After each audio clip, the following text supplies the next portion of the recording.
Welcome to the No Filter Weekly for episode number 14. And with me, as always, is Shay Namdarian. Shay, how are you? I'm good, man. Back to normal now. I'm going to like cafes and stuff. I'm doing things I was doing Cafes, before. strip clubs. Well, probably not that far, but and we can walk around with breathe in the fresh air on the streets, which is a nice change compared to wearing a mask all the time. Well, yeah, of course, what you're alluding to is a loosening of Victoria's lockdown laws here in Australia. We've basically gone from being under the most draconian measures, 5 kilometer lockdowns and all that sort of stuff, to just being completely at ease. No masks in public, basically able to travel to New South Wales and soon Queensland. Restaurants are open. A lot of night spots are open. Bars are open. I've been down to the Surf Coast numerous times, which is a good 100 kilometers away. And it's just been it's been fantastic to be able to connect with people and just go places and not feel like you're living in your own prison, so to speak. Yeah, it's and it's getting warmer as well, right? So it's good timing. I reckon. Of vibes. Yeah, Good it would have vibes. been the lockdown would have sucked more so if it was super warm. People want to get out and do stuff, right? At least it was during winter. It was cold. It was raining. People were like, yeah, fine, I'll stay indoors, right? It made it a little bit easier. Yeah, definitely. It's definitely been a good piece of news in an otherwise somber year. But adding to the negativity of 2020 is the passing of the great, the one and only Diego Armando Maradona, who today passed away at the age of 60. Did you Crazy, yeah? happen to catch the Maradona film that came out? I think it was last year. Is it on? I think it's on Amazon Prime, right? Or Netflix, or one of those two. But no, I haven't seen it. I was actually keen to watch it. I'm sure it's one of those. I guess every time someone well known passes away, if they've got a film out there, they've got something out there, it just rises to the top of the charts. So I'm sure I will try to watch it probably over the next week or two, and I'm sure many others will as well. I'm sure it will probably be highlighted on Netflix for sure.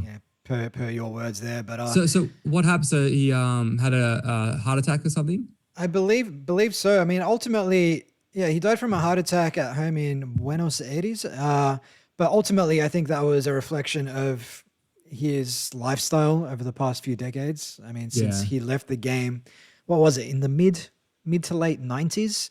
I mean, he was already on the downward trajectory by that stage. I mean, his life was all about extremes. I mean, from being the best footballer in the world to just being this party boy who was just high on cocaine and alcohol all the time. And, like this ABC article says, he went from street urchin as a child to the world's greatest footballer, but then also kind of went back a few steps after he left the game. But he'll ultimately be remembered as one of the greatest to play the game. He came from nothing and helped Argentina lift the World Cup back in 1986, thanks to his wizardry with both his feet and his hand. Yeah, what was it? Hand of God, was it? The hand of God, yes. Yeah, that's right. Yeah, that was against England in the semi-final, I believe it was. Which of course England would have absolutely hated, given their bad luck when it comes to World Cups, or maybe it's just the fact that they've never been able to put together a fantastic team, except for in 1966, I think it was, with Bobby Moore captaining the side. But yeah, hand of God goal. 1986. If you're not familiar with it, look that shit up on YouTube. It's pretty crazy. 60 years old, but I guess he kind of probably fast tracked things a little bit given the kind of life that he lived, right? But it's pretty young, man. I think about it. It's like I'm like 25 years away from 60, right? It's not that far away. So yeah, man. It's Diego Maradona. I feel like he's been in hospital for like the last year or two anyway, for random things anyway. So it's kind of like, I'm sure there wouldn't have been too much surprise from his inner circle potentially, right? Yeah, I don't think so. I think this is the kind of news where you hear it, it's like, oh yeah. Yeah, exactly. That makes sense. And, he joins other fellow football superstars like George Best, of Manchester United, who also loved to party, loved the girls, loved the drugs, loved the alcohol, and he passed away at the age of 58 also from heart conditions, which were no doubt attributable to, in Yeah. part at least, to his hedonistic lifestyle. But it is what it is. I mean, Yeah. he has left a legacy. He inspired countless generations of footballers to take up the sport. He inspired the likes of Lionel Messi, who sometimes you watch him on the pitch, you know, similar height, similar stature. It's almost like Maradona. At least the player that he was reborn in Lionel Messi in some way. Yeah, for sure. There'll probably be a lot more of these. There's obviously, so is that a documentary or a movie? It's a documentary of his life, right? Yeah, I mean, it's a biopic. Yeah. Yeah. I'm sure, it's he's got one of those stories that they'll probably turn his story into a movie as well. A big blockbuster movie, Diego Maradona, his life from as a kid all the way to his passing away. So I'm sure his legacy will definitely live on. I think you've got to milk these things. I mean, from a purely capitalist perspective, if I can say that. If you look at the likes of Tupac, I mean, the film was incredible. Bohemian Rhapsody, which mostly focused on Freddie Mercury. The Notorious B.I.G. film, which some people say wasn't that great. I don't mind it. I thought the guy they used to play him actually looked exactly like him. Well, it's crazy because with these artists, like you think of Tupac, he had more albums come out after he died than before he died, right? He just had all this unreleased music, and he literally was after he died, he was pumping out music every year. There was new albums coming out. So I guess that with musicians, if they've got a backlog of music they haven't released yet, their legacy, can live on over time. So I guess definitely happened with Tupac. It happened with Notorious B.I.G. a little bit as well. And it's just their legacy just continues to live. I'm sure Tupac will have a new album next year as well. And he had his hologram as well during Coachella as well. So these big figures, they do live on for a while. So I want to touch on holograms, but first, the same thing's being said now about Van Halen. They ultimately hadn't released anything of note for over 25 years. I mean, they had an album in 97 and then one in like 2017, I think it was. But apparently there is a stash of material that was unreleased that's currently under lock and key, and it's being held in the family estate. So there's speculation that the family will release this material, and you're talking like hundreds of songs. It's crazy, whether or not it's any good, who knows? I mean, maybe there's a reason why it wasn't released, but like with Tupac, they could be releasing albums long after the death of Eddie Van Halen. Yeah, for sure, right? And with if you think of albums, right? These artists generally come out with an album every year or so, every 2 years, right? And each album's maybe got 10 to 15 songs on it. Let's be honest, they're not just recording 10 to 15 songs and that's it, right? I'm sure a lot of these artists just have shit. Like it's easier to store it now as well, with the cloud and everything. So I'm sure, a lot of the newer artists will have a lot of material they can lean on, and especially with these well-known bands and groups, a lot of the producers and stuff, they'll probably pick up these records and just make them sound better. Play with them a little bit and then release it as part of an album, right? Well, that's it. And I think there's also a trend away from albums nowadays with Spotify. I mean, albums existed because you could only fit X number of songs onto, say, a record or a compact disc, and those songs had to be like 3 or 4 minutes long. And nowadays with digital, your songs don't need to be 4 minutes long. They could be 30 minutes long if you want. And then secondly, rather than having to release albums every 2 years, like a lot of artists are now just drip feeding individual songs, or maybe 3 or 4 songs at a time. And that way they're not feeling the pressure of having to release every, 10 tracks every 2 years. And you can release stuff that doesn't hit, but then the next week or the week after you release something else that's received a lot more positively by your audience. Yeah, no, it's true. Yeah, you're right. These it used to be all about the album, but back in the day, we've talked about it before. We're probably sitting waiting for an album from one of the artists we love, for months before it's released, and then when it's released, we've got a CD, 12 songs on it, listening to it nonstop every day for the next 6 months, right? Whereas now it's just I'll listen to a song, I'll be like, yeah, it's all right. I might listen to a couple more times, and I'll move on to the next thing. You mentioned something interesting. You mentioned obviously 4-minute songs, right? 3 or 4 minutes. It's funny, that was just became the standard length of song, right? Whenever I listen to a song, it's either 3 to 4 minutes and that's it. But now I actually find that a lot of hip hop artists and stuff, they're releasing songs that are 2 minutes now. They just don't give a shit. They're just pumping out more material, 2 minutes a song. And then you've got the other extreme, which is people releasing like 8-minute songs now. They don't care. Yeah. There's less restriction, I guess, right? Yeah, well, I think the 2-minute songs, that's something that was made famous or definitely practiced by the punk bands of the 70s, like the Ramones, for example. Yeah. And I mean, oftentimes it didn't really speak to musical wizardry or credibility in terms of what they could do with the instruments, but it was also that whole, like you put it, not giving a fuck. Like, we're just going to release this. We don't care if it's not amazing, but it might still appeal to a certain segment of their audience. So that's it. So you mentioned holograms and the Tupac hologram. I mean, we could obviously use holograms to bring back anyone. Who would you like to see in concert via hologram? Someone who's passed away? Well, otherwise you can just go see the real thing. So. Of course, right.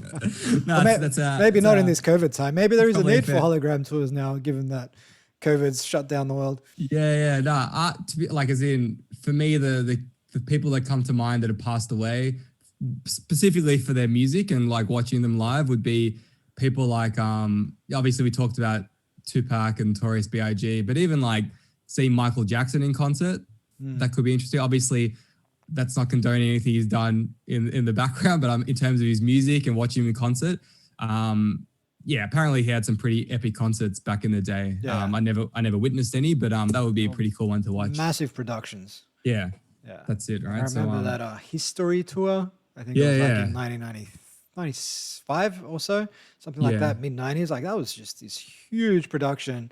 That was befitting of, the king of pop in many respects. And then I think everybody, like even nowadays, pop artists just all took a leaf out of his book, and they just have these huge productions with dances and fireworks and all the rest of it, which I think up until a certain point, it was very much like the rock bands that did that. And then Jackson just took that stuff and said, no, we're going to do this and turn it up as well. So just moonwalking everywhere. It reminds me of another concert, which these people are still alive now, but when I was younger, I think I was in high school, end of high school, the Up in Smoke tour. Do you remember that? With like Dr. Dre and Eminem and Snoop Dogg. That was like the biggest thing in high school. I think it was high school. I can't remember, high school or uni. It was around that time. It was the biggest thing going on around that time. And we had these DVDs, would like burn them, share them, just be watching this concert like nonstop over a few months, right? So that was a pretty sweet concert to watch. Obviously it wasn't live, but that would be a pretty sweet one to go to. I think they're looking to do a new one as well. They'll all be super old, so it's probably not going to be as enjoyable, but I think they're looking to reunite to potentially do a new Up in Smoke. Yeah, well, they can still make it enjoyable. I think the thing about rap is, like, in terms of the athletic requirement, it's not really like some forms of music, so you can't just stand on stage and do your rapping. And if you wrap it up in, say, a pretty epic production, it'll still feel like 1994 in some respects, I think. But it's funny what you said there about tape trading back in the day, the Up in Smoke videos and shit like that. Yeah. Like, I remember geeking out on VHS tapes of like concerts from like 1991. There was a Freddie Mercury tribute show at Wembley in England, and all these big bands played there, like the remainder of Queen, David Bowie, Def Leppard, Metallica, Guns N' Roses. And I had this tape. I'd watch it so often. And now you just go on YouTube and literally all these fucking old VHS tapes are available. Just hit play. And the thing is, because you've got so many of them now, you watch like 5 minutes and you shut it off. It's the worst thing. Like, it kills me that I'm like this now, but I think it's just, the times have changed. There's just so much material out there. You just, you're not going to sit down and just watch something from start to end. You'll just pick and choose what you want to watch and then move on to the next thing.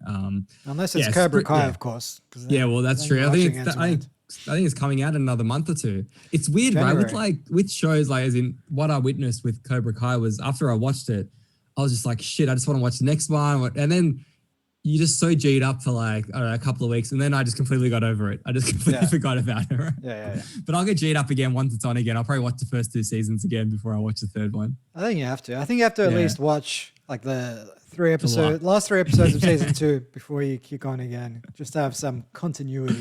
Yeah, that's true. So speaking of football, even though we took a very long 10-minute tangent there and jumped into music, I can't talk about Maradona and football without singing the praises of the Macedonian national football team who qualified for Euro 2020. It's the first time they've qualified for a major tournament since independence from Yugoslavia in 1991. And the victory came on the back of a 56th minute strike from 37-year-old veteran, so he's my age, Genoa striker Goran Pandev, to give them the win over Georgia and send them to Euro 2020, although really it's Euro 2021 thanks to our good friend COVID. Were you watching this live? Yeah, I watched this on Optus Sport. So I literally took a subscription out, which reminds me I need to cancel my subscription. Just 14-day trial, yeah. Well, I already had a 14-day trial and I tried everything, different IPs, different email addresses, different devices. But for whatever reason, it kept saying, no, mate, you've already done a 14-day trial. So I had to pay $15, which was well worth it to witness the Red Lions win or make it through to the first big tournament, which is something I and a lot of my fellow Macedonians, whether they're Macedonians who live in the country or in the diaspora like myself, have been waiting for a long time. And I've seen them fail miserably for a good 20 plus years. And it's a miracle, I think, to see them actually qualify. So it's massive, right? As in what it does to a country as well. Like, when the Euros are on and, people in Macedonia, it's massive for any country, especially the ones that are always kind of scrapping to get in those final spots. I remember, do you remember I think it was the 98 World Cup qualifier, Australia-Iran it was at the MCG, the second leg. Do you remember this? You would have, right? Yeah. And devastating. For me anyway. It was one of those things where I was in the middle, right? I didn't even really, I'd be happy for either to get through, but it was just like a crazy, that ending. I don't know if you remember the ending, man. Dude, I probably watched it 100 times. It was just like Australia dominating. So wait, let's give the audience a bit of perspective. All right, World Cup qualifier. Australia hadn't qualified for the World Cup for like 30 years. Yep. And then we found ourselves playing Iran in a two-leg playoff to make it to the World Cup. We lost 2-0 in Iran. Wait, the first leg was 1-1. 1-1. Yeah, that's right. 1-1 in the first one. Yeah, 1-1 in the first leg in Iran. And then they came to Melbourne. Yeah. And tell us the rest of the story. And then, so what happened was, Australia dominated, right? Australia was dominating the game. And then they were up 1-0. I think there was probably I want to say about 80 minutes had gone. So about 10 minutes left in the game of regular time. And Iran out of nowhere against all the odds, scored a goal.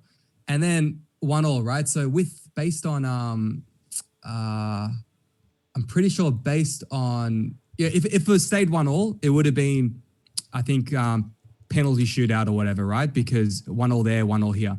But then, wait, hold on. Sorry. Let me get through. I think was Australia up 2-0? We were up 2-0, mate. Oh, it was 2-0. Yeah, no, of course. This makes sense. So Australia up 2-0, dominating. There was literally 10 minutes left in the game. Iran scores 1 goal. Yeah. And then it's like, shit, if Iran scores the next goal, they get through based on away goals versus home goals, right? Because they've scored 2 in Australia and Australia has scored 1 in Iran. And then 2 minutes later, so shit, one of the greatest through balls I've ever seen. And then goal, and then boom, that was the end of it. And Iran, classic, soccer tactics, did everything they could to just delay the game, slow it down, park the bus, whatever. And that was just man, so many tears, obviously, from the Australian side. And literally Iran just pulled a rabbit out of the hat with that one. It was one of the craziest endings I've ever seen to any game to this very day. I remember watching that in the family living room. I was about 13 years old at the time, just sitting on this couch, jumping up and down when Australia scored the second goal, and then being absolutely devastated when they when that happened. But one thing you perhaps forgot about was we were winning 2-0, and then I forgot the guy's name, but he was like a famous streaker. He jumped onto the pitch and he ran to the goals and untangled the net. And then there was about a 15-minute stoppage to get the net back up to make sure it was all aligned with regulation standards and whatnot. And then after the break, Australia just lost their mojo, their momentum, and Iran started dominating.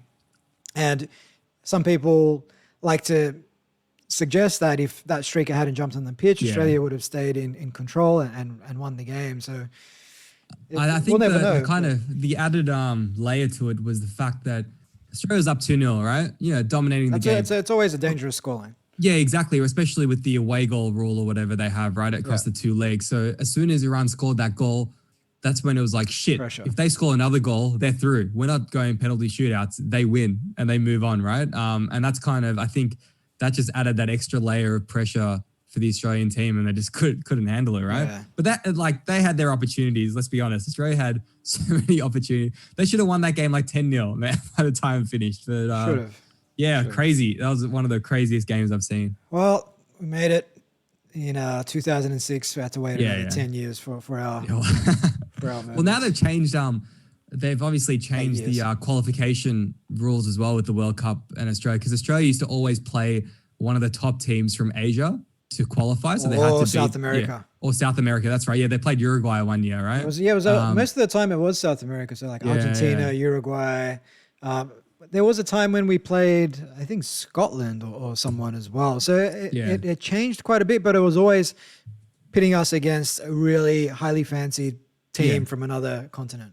Exactly. Right now, it's pretty much Australia's in the Asian qualifier right now. So, they just need to finish where they're in one of the qualifying positions and they're through. They don't have to do the playoff, right? Yeah. So it's an easier path than what it used to be. Easier. It's still challenging. Like the last time they barely got through, it came down to a playoff against, I think it was Bahrain. Yeah. And it came down to literally the second game of that playoff. And I think what you'll find now is a rising tide is lifting all ships in some respects, where a lot of these players from Asian countries, their best players are playing in the Premier League. They're playing in Spain. They're playing in Portugal.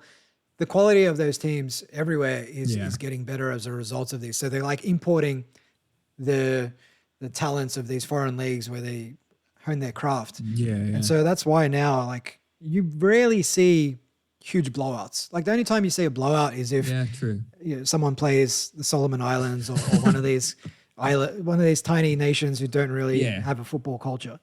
Yeah. But even then, it's not like a 15-0 blowout or anything. It's probably, what's a blowout these days? It can be. Remember when Archie Thompson scored like 13 goals against the Solomon Islands? True. But that's probably why you rarely get, a Brazil or a Italy or a Germany playing Solomon Islands, right? They'll just never cross paths, right? So I'm sure, FIFA or whatever, the governing bodies, they ensure that there's as few of these blowouts as possible, right? People always want a competitive game. Well, of course, otherwise who wants to watch a team get smashed? But hopefully, so I remember when Iran got through, no one gave a shit when they're in the World Cup. They could lose every game. No one cared. They were just happy to be there. I think it was like 3 games and you're out, right? So I'm sure with Macedonia, I don't know, what are your expectations? You hoping they'll get through the the group stage? Well, who's in our group? I think we've got Austria, we've got the Netherlands, and I believe Ukraine. The group of death, yeah? it's actually like the second worst group. I think there's another group which I would call the group of death. But look, if we get 1 point, I think that will be a success. Maybe we can pull a New Zealand and just try and go undefeated throughout the group stage, like they did at the World Cup. Look, I think there's a ball is round and it can spin in any direction. So I think if you bring your best game to every game, you could potentially get away with 4 points, which might see you through to the next round. But I think the chances of us doing that against that kind of formidable opposition is probably 5%. Like I see us finishing bottom of the group, but quietly hopeful of pulling a rabbit out of the hat. Yeah, no, exactly. Right. I think you have to go into these things with a bit of hope and optimism. But ultimately, look, if you've already won, man, you've already won, mate. If we get to go to Europe with all my mates who've been waiting for this moment for 20 years and just get to drink at every game and sing songs and celebrate and get pumped 3-0 at every game, that'll still be a win for me. When is it? Do you know when it is next year? June, July. And you could probably go. Hopefully, depending on how things go. If things open up, it's definitely the plan. So tickets aren't available until January. So if anyone is planning to venture down to Euro 2021, you can find your tickets online then. Where is it? What country? It's actually being held in 12 different countries, which is not ideal, but they're doing that to commemorate the 60th anniversary of the Euros. The reason why I say it's not ideal is because one, it creates a logistical nightmare if you want to travel and see different teams play. Two, one of the things about these tournaments, having been to World Cup 2006, 2014, and Euro 2016, is the atmosphere, the party vibe. Like, you have people from all over the world descending on this one place, and the streets are packed with flag waving and drinking and songs and partying. When you have that dispersed across 12 countries, it'll just feel like, oh, there's a game on tonight in the city.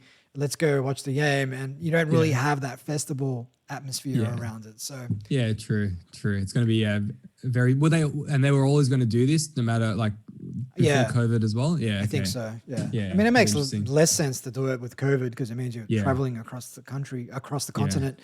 I said country there like an American who doesn't know that Europe is not a country. Sorry to the Americans listening. It's a continent. So let's move on. Speaking of America. Good segue. Fantastic segue. Totally intentional, by the way. Donald Trump has agreed to transition the Biden administration into power, which effectively is a concession of sorts, although he hasn't formally conceded.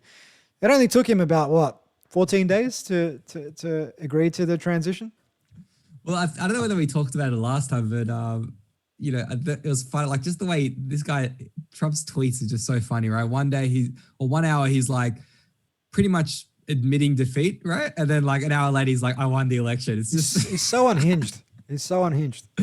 It's great comedy though, and I'm sure he'll keep providing it after he leaves presidency. You know what that's like? It's like a guy whose girlfriend breaks up with him.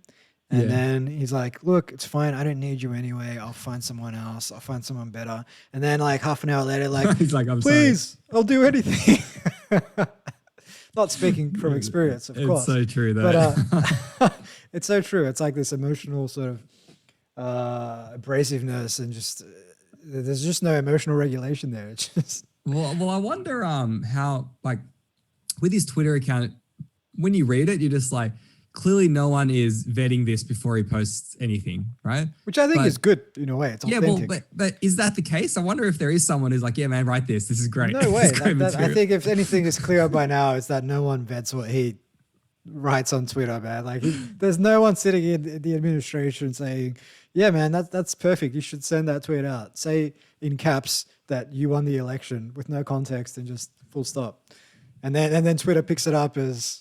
they flags it. Yeah, flags it as incorrect, false information. Classic. But apparently he's facing $400 million worth of debts. And the administration, or at least Trump, is now talking about ways to cash in on his brand through like rally tickets, speaking gigs, media appearances, all this sort of stuff. Because, like I said last time, he's going to lose a lot of protections now that he's no longer in the White House after January. So it'll be interesting to see. Yeah, he's got a very loyal supporter base, right? And I'm sure if he charged money for anything, they'd pay it and they'd go and see him and do whatever he wants. So it's not like they're going away tomorrow. They'll be there for a while longer. Yeah, and you mentioned Cobra Kai before and Maradona appearing on Netflix potentially. There is a Donald Trump 5-part documentary on Netflix, which chronicles the rise of Donald Trump from being a real estate magnate or want to be magnate back in the 70s through to his presidency. I've only watched the first episode, but it was quite interesting. It was a look into him being basically a nobody and somehow strong-arming the city of New York to give him these tax-free terms effectively on the building of, or the restoration of an old hotel, which became the Grand Hyatt in New York. And he just had these abatements set up where he would effectively save what amounted to over $1 billion in taxes over, say, a 40-year period. And the argument was, well, I might save these taxes, but I'm employing thousands of people who will earn wages and pay taxes to New York City or New York State. And it was just fascinating. And it kind of, you could see the evolution of him. Like initially, it was kind of like somewhat, I say, well-spoken, timid. And then by the end of the episode, like you can see, he started to grow those fangs and started to spit vitriol at people and became the Trump we either love or hate today. Well, man, I remember The Apprentice, right? I remember the Apprentice TV show. That was like I used to love watching that show, right? Yeah. And I was like, Donald Trump, he's awesome. You know, he had his catchphrase, "You're fired." There's moments like back in the day where you're just like, oh, this guy, like without knowing him too much about him and what his values are and all that kind of stuff. As a show, that was great. And now it's just like, fuck, man, what's happened to this guy? He could have gone down many different paths, and he just ended up taking a pretty intense one. Well, I think that's part of the appeal of Trump, at least initially, was the fact that he came from this business background. He had this take no prisoners, take no shit, don't mince words. Although he minces words, but he says essentially what he thinks, which is in some ways refreshing when you think about how many politicians just prepare perfectly worded statements to toe a particular party line, which oftentimes comes at the expense of what they really think. And then they make promises that aren't delivered during their administrations and all sorts of stuff. Not to say that Trump's kept his promises, but I think there's just something there about being authentic, and there is definitely an appeal to that, regardless of what line of work you're in, just to say what you think. I know there was definitely there were a few celebrities that endorsed him, and one of the reasons that most of them came out and said was, he just says what he thinks. He doesn't like beat around the bush. He's just honest and open, and that's what I love about him, right? And it appeals to a lot of people. You're right. Well, that's it, and you might not agree with what he says, but at least you know that what he says is what he thinks. Yeah. Whereas you might agree with what someone else says, but it might not be really what they think. They just might be saying what you want to hear. Him. Yeah. That's true. But staying on the continent of the US of A, a country that made people like Donald Trump very rich and also with a lot of debt, but a country that has also made Elon Musk, formerly of South Africa by way of Canada, also very rich. This week, his net worth rose by $7 billion to $128 billion. And now he is richer than Bill Gates. He's the second richest man in the world. He started the year at 27th, and now he's second. That's nuts. Yeah. That's nuts. Who's the richest? Is it Jeff Bezos, or who's the richest right now?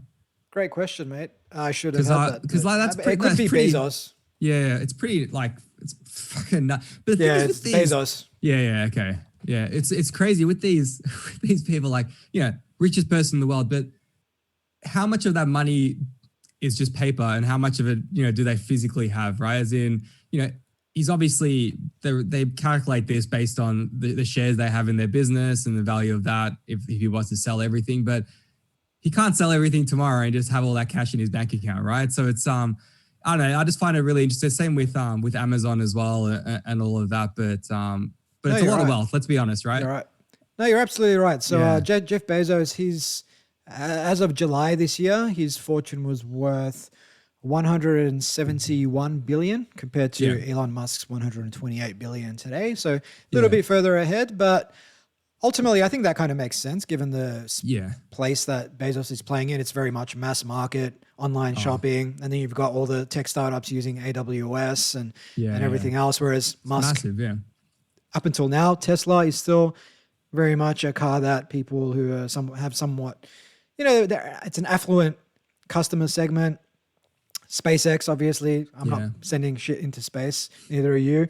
All of these other companies very much B2B in many respects, but still worth $124 billion. And you're absolutely right. It's paper money. A lot of that wealth is not liquid, but regardless, I'm sure he could still walk away with 10% of that, and that would still be more than most of us. I always wonder, right, with these guys, say, Jeff Bezos is like, he's got family, a family member comes up to him and says, hey, man, can you just give me $1 million? Like for Bezos, is that just like, does he even have that much money? Do you know what I mean? Like, how much money does he have in his bank account? I just find it really fascinating. Can he just go, here's $1 million, I'll just transfer it through to you? Or is it, like we said, it's just money that's based on his business that he doesn't obviously have access to and he can't do it? I just find it really interesting how the lives of these people would work, because the other element I find is they probably get free stuff all the time. They probably don't pay for anything, right? What are these people paying for when they go out and do stuff, right? anyway, it's just it's a completely different world, I'm sure. Yeah. Look, I'm sure they pay themselves. They put aside a decent amount, even if it's 10 Yeah. million a year in cash. Oh man. I'm sure it's more than that, a lot more Yeah. than that. But Yeah. you're absolutely Nice. right. Like it's just the same as when, because this new valuation was based on Tesla's stock soaring to over $500 billion, which is Nuts. huge. Yeah. But that, as we know, as we've spoken about previously, the market is based on sentiment, and tomorrow Yeah. something could happen and Tesla's stock could fall to 250 billion, and with it, Yeah. Elon could be staring down the barrel of just 60 billion net worth, which will put him down in the rankings. So these things What are percentage does he pretty have volatile. of Tesla? What percentage ownership does he have? It's pretty high, right? I think he has a majority share. Yeah, So yeah. I based that calculation on 50%. But Yeah, he okay. owns, I think it's a fair chunk. he's got 34 million shares, 18% of the company. Oh, okay. Okay. So I mean, $500 billion, say 20%, 100 billion of that is, so 100 billion of his 124 billion roughly is Tesla. He's from Tesla. Yeah. Yeah. So Good obviously on him, his man. other Good on companies him. aren't He's pulling the making weight. good changes to the world, so good on him. He is indeed making good Yeah. changes, and if Same nothing else, with Amazon, man. Like Jeff Bezos, the stuff he's doing, man, it's just pretty impressive. He's got there's a new book out that I've just started reading. I think it's called Invent and Wonder from memory. And it's literally that collection of his shareholder statements or whatever, right? The ones he does every year, just the collection of all of them. And no, it's a good read to just start going through from start to end, and just his messaging, and looking at what he wrote in 1997 and what he said he was going to do. It's just pretty crazy to see. Yeah, for anyone who hasn't read his shareholder letters, I think, Yeah. instead of signing up to an MBA, you just go and read Just read that, man. go and read Bezos's shareholder letters. They're available free online, all 24 of them also, especially that first one back in 1997 where he said, it's always day one at Amazon. The moment it becomes day two, it's all just about process and delivering an existing business model, whereas day one is all about creativity, pushing the boundaries, taking risks, and he's maintained that now for 24 years as a listed company. And I think that's key, right? And in that first shareholder letter, he also talks about, he delineates between type 1 and type 2 decisions, and how most companies treat all decisions like type 1, which is big, hairy, audacious decisions, whereas type 2 decisions are basically decisions that you can make quickly. They're not costly. If you're done wrong, you can learn from your mistakes and move forward. Most decisions are type 2, but at Amazon, they've tried to maintain treating type 2 decisions like type 2 decisions, empowering the people to make those decisions, to make mistakes, to move forward. Whereas most companies treat every decision like, what color is the buy now button going to be on our website? Oh, let's call a steering committee meeting. Oh, I guess no one's available until 26th of December. Well, that's Boxing Day. Let's move it to next year. Earliest time people can meet is in February. Nothing gets done. It's like, just let someone make that decision and move forward. Let them Google what's the best color for a buy now button and move forward. And that's the difference. That speed just helps Amazon learn faster than everyone else and innovate faster than everyone else. Yeah. He also says at Amazon, it's about like working long, hard, and smart. And he goes, if you want to do 2 out of these 3 things, this is probably not the place for you. It's like, no, he's pretty open and honest. And I think that kind of really resonated with, I guess, the brand and how it's grown over time. Yeah. Well, Amazon has been criticized for having a toxic work culture in some respects. Yeah, you can tell it based on that, right? But it's obviously something's working for them. Something is definitely working for them. And one company that it's not working for is Levitas Capital. So this is a Sydney-based hedge fund, which basically collapsed on the back of fake Zoom invitations, which triggered a cyber attack. So basically, these fake Zoom invitations lulled their staff into mistakenly approving an $8.7 million in fraudulent invoices. Wait, hold on. So there were the fake Zoom invites, and did these Zoom calls happen with the approval? Like, I don't understand. So It just sounds essentially, nuts, man. Levitas Capital, which traded the so-called fear index in the United States, was forced to close due to its largest institutional client, Australian Catholic Super, withdrawing its money after the September cyber attack. Essentially, just trying to find some further It's information. pretty nuts, man. Like, because if you think of these people doing the cyber attacks, there's so many people around the world that is their sole focus is to attack these businesses and make money, whether it be businesses or individuals or whatever. That's their job. And have you ever seen those photos of, like, we're talking warehouses or offices where people are working these offices over somewhere in Europe, and it's just like a cyber attack office where they're just fucking working to kind of to make money and steal money off people. It's fucking nuts, man. Yeah, man. So they've actually got a timeline of events here. So September 10th, fake Zoom invite was sent to Levitas Capital's Mike Fagan to access his computer. So they were exploiting loopholes in Zoom to access his computer. And then on the back of that, they made a fraudulent capital call, a request sent to administrator AET, addressed incorrectly to Levitas. So AET called Mr. Fagan, who's at the gym. He emails them that day, and the email chain is picked up by hackers who authorize payments via his email. Then 1.2 million is sent to Unique Star trading account. So Unique Star is this entity, I believe, this fraudulent entity. So they got this 1.2 million. And then there was a series of these that happened. There was a $5 million request, 800,000, 2.5 million, and it ultimately added up to $8.7 million in fraudulent requests, which were acted on. And on the back of this, their biggest client basically pulled their money, and the hedge fund was deemed insolvent or unable to proceed thereafter. Well, it shows you that with all these new, technologies coming out and these new ways of working, these cyber attacks is going to happen. New things are going to come up, new ways of kind of tapping into, the money of businesses and, getting stuff from these big organizations. So, yeah, there'll always be those initial cases where it happens and people didn't know this could even happen or this process could even take place. And then, yeah, other things will come up with all this new technology out there, new ways of working. I'm sure heaps of other dodgy things are coming up. And I'm pretty sure I've received random invites in my calendar, random ones. Like, as in, I've never, I mean an invite where I've never accepted it and it just pops up in my calendar. And I'm just like, what is this shit? And it's like some guy in, Saudi Arabia that wants to chat to me, and I've just like deleted it and I just hope it goes away. It's fucking weird, man. I don't know. Like, do you get things like that, or are you getting real people there? For me, I mean, I haven't thought about that being a potential cyber attack, but for me, it's more so. I will now. Fuck.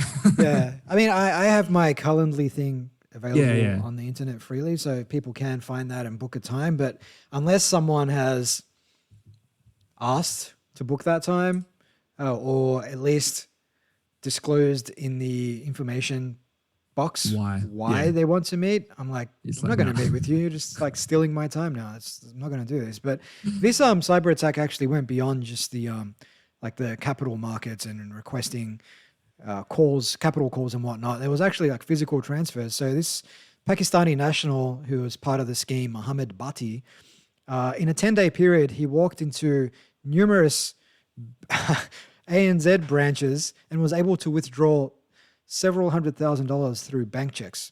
Apparently, he made 64 withdrawals from ANZ, totaling $300,000, and then he's since fled the country. Well, clearly ANZ's anti-money laundering process isn't working, right? Because usually there's triggers that come up. If someone goes into a bank every day, different banks across Australia, wherever, just withdrawing money 64 times and a shitload of money as well. Like, there's usually triggers, but I guess the triggers, if there were any, they probably came a little bit too late. Yeah, it sounds like it. I mean, ANZ's now being criticized, and there is a question around the regulatory requirements in Australia and whether or not banks are doing enough to keep a lid on cybercrime. I know when I was, back in university, when I was 20 years old, I was working as a bank teller at Westpac, and there were some flags that would pop up. Like if someone, because if you deposited more than $10,000 in cash, it would immediately be sent to ASIC for review. And so if someone deposited 9999 or Yeah, it's like, you know, 9980, clearly. they'd ask you to like look at that and flag it manually. But Yeah, okay. if someone knows, they're going to come in, they're going to deposit say 8750. Yeah, exactly, And right? there you go. So there's, rules Yeah, are essentially there to be circumvented yeah, if yeah, you are exactly, right? someone who has that way of thinking. Yeah. Yeah, no, as in like it's not hard to find out what those rules are. I'm sure it's very easy to get those numbers, understand, all right, this is what I need to do to get around it. And yeah, man, like as in like these banks, they spend millions of dollars on these transformation programs to fucking pick up on, these anti-money laundering, like these issues. And clearly a lot of that money isn't being put to good use. Definitely, man. I mean, I spent some time in cybercrime at EY. This was a short engagement where even then, this was like going back to 2013.